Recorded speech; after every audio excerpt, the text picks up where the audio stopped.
Hello everyone, welcome back to my channel. How are you guys doing today? I hope you guys are doing well. Today guys, I'll be checking out this interesting video from Ben Shapiro, and it's titled Kamala is losing momentum. You guys, I'm super excited for this, and without much ado, let's see what Ben Shapiro has for us in this video. The Kamala Harris campaign is suffering. They are having a really tough time out there. As we'll see in a moment, they're now trotting out Barack Obama in all of his glory to do this routine. The levels of missteps by this campaign are truly incredible at this point. So if you take a look at the swing states right now, in the Real Clear Politics polling average nationally, Harris is up a couple of points. But in the swing states, according to the Real Clear Politics polling average, Trump now has a slight lead in Pennsylvania, a bigger lead actually in Michigan.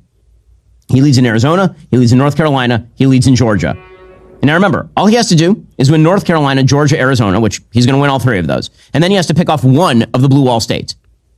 Right now, he is leading in at least two, and perhaps all three. In fact, there's internal polling that President Trump just released. It was a poll conducted by Tony Fabrizio and John McLaughlin, and it found Trump with leads ranging from 1 to 5 percentage points, not only in Arizona, Georgia, Michigan, North Carolina, Pennsylvania, and Wisconsin, but also in Nevada.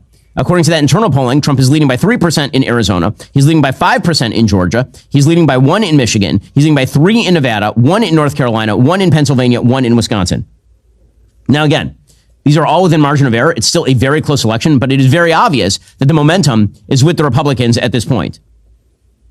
The New York Times is now admitting that Republicans are about to gain control of the Senate. And they are. I mean, they're going to gain control of the Senate because Jim Justice is going to win in West Virginia, and Tim Sheehy is going to win in Montana. And then it's just a question of how many swing states Republicans can pick up. So yesterday, I spent time campaigning with Bernie Moreno in Ohio. Bernie is going to win that Senate seat over Sherrod Brown, who's a terrible senator and has been there longer than I've been alive, picking up taxpayer money.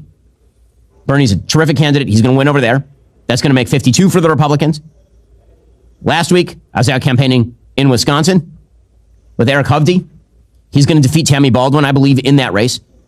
How do I know? Well, because the last time there was a Wisconsin Senate race where a Republican was even running close, Ron Johnson was running 3 to 5 points behind his opponent and ended up winning that seat. Right now, Hovde is running dead even with Tammy Baldwin. He's got the momentum. I think he wins that race. That takes you to 53. And then you have Dave McCormick. Dave McCormick is, of course, running against Bob Casey in Pennsylvania, running a really tight race there. McCormick is a terrific disciplined candidate. I think Dave pulls that one out, too. We'll be campaigning with him a little bit later on. Yeah, to me, it's obviously very important that Republicans take the Senate because, again, the Ta-Nehisi Coates worldview rides strong in the Democratic Party and must be defeated. And my hope is that Republicans end up with something like 54 seats. But even the New York Times is now admitting that Republicans appear poised to take control of the Senate.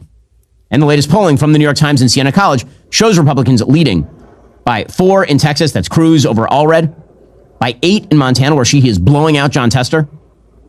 Rick Scott is beating Debbie McCarcel-Powell by 9 points, according to this same polling.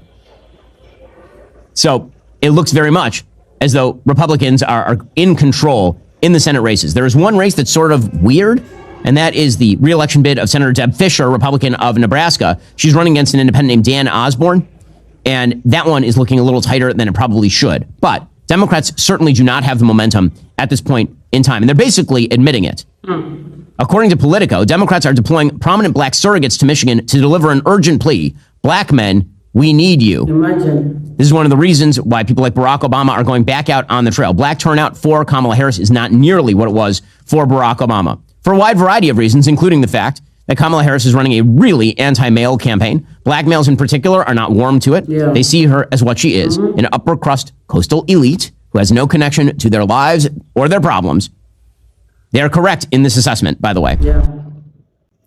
Well, you guys, what are your thoughts on this video? I really hope that the Democrats continue to lose momentum when it comes to this election. And I hope that Donald Trump continues to gain every momentum that he wants. And I know that a lot of blacks are in support of Donald Trump, and hence they are ready to vote for him when the time eventually comes. Let me know what you guys think about this video in the comment section down below, and let's continue watching, you guys. Obama is out there campaigning on behalf of Kamala Harris. And I have to say, the way that he talks to black men, as though membership, again, in the black category means you inherently have to vote for the other black person, is really pretty insulting. It doesn't work It really that is. way. Yeah. As though all black people have the same experience in the United States or the same ideas in the United States. Blackness is not a religion like Jewishness, right? Yeah. Judaism has a religious component. You can be a black liberal, you can be a black conservative. It's a color of your skin. But according to Barack Obama, you need to vote for Kamala because Kamala is a member of your victim class.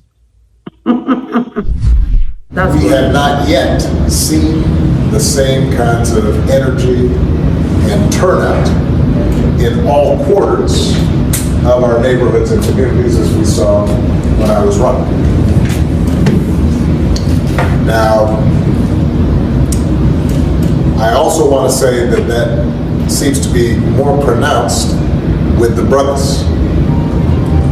So if you don't mind, just for a second, I'm going to speak to y'all directly and say that when you have a choice that is this clear, when on the one hand you have somebody who grew up like you, knows you, went to college with you, Really?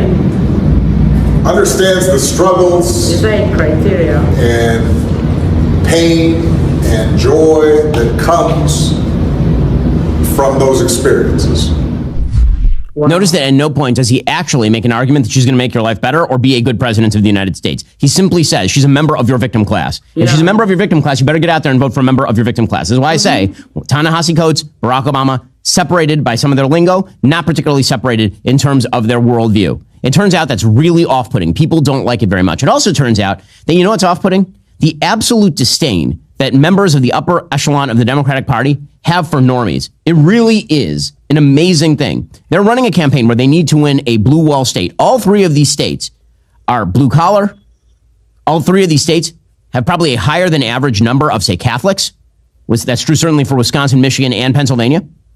And yet, Gretchen Whitmer, who is the awful governor of Michigan, she cut a video yesterday with a podcaster named Liz Plank that, if this wasn't what they're going for, I don't know what they're going for. It is pretty clearly a derogatory reference to communion. I'm not sure how else to read this exactly. There have been some attempts to say this is just a meme that's going around, but for those who are not memesters, I mean, you talk about two online. This looks as though Gretchen Whitmer is mocking communion by Liz Plank is on her knees in weird, I mean, it's just weird. These people are weird. On her knees, receiving into her mouth a Dorito put into her mouth by Gretchen Whitmer, who's wearing a Harris Walls hat. Now, the disdain for kind of normal people that rolls off the Democratic Party at this point is truly an incredible thing. Here we go. For those who can't see, it's Liz Plank accepting into her mouth, a la communion, a Dorito from Gretchen Whitmer, who's wearing a Harris Walls hat and then nodding into camera. It's like a Dom sub weird thing going on. They are so strange, and they're not just strange, they have disdain for Americans, true disdain for America. I mean, if you're a Catholic and you watch that, I don't know how else you read that, except that Gretchen Whitmer, she ain't hot on the Catholics. The religious symbolism there, pretty obvious, I think, to anyone. Meanwhile, how do you really know the Democrats are in trouble? Tim Walz is out there openly saying they should get rid of the Electoral College. When you are in an active race for the presidency and you say we should dump the Electoral College, you're admitting you're losing. That's what that is. You're admitting that you might win the popular vote and lose the Electoral College vote. That's the only reason you want to dump the Electoral College. You want to change the rules of the game. So here's Tim Walz being made uncomfortable, being asked a tough question about, this is how bad journalism has gotten. Apparently the toughest journalist they could find was Michael Strahan, one of the few people to ask a difficult question of a Democrat during this election cycle. I want to go back to something you said on Tuesday. You said, I think all of us know the Electoral College needs to go. But the campaign came out later that night, and they said that's not their stance. Yeah. Well, it's not the campaign's position. And the point I'm trying to make is that there's folks that feel every vote must count in every state. Mm-hmm. And I think some of folks feel that's not the case. Our campaign does that. And the point I'm saying is I'm in 5 states in 2 days.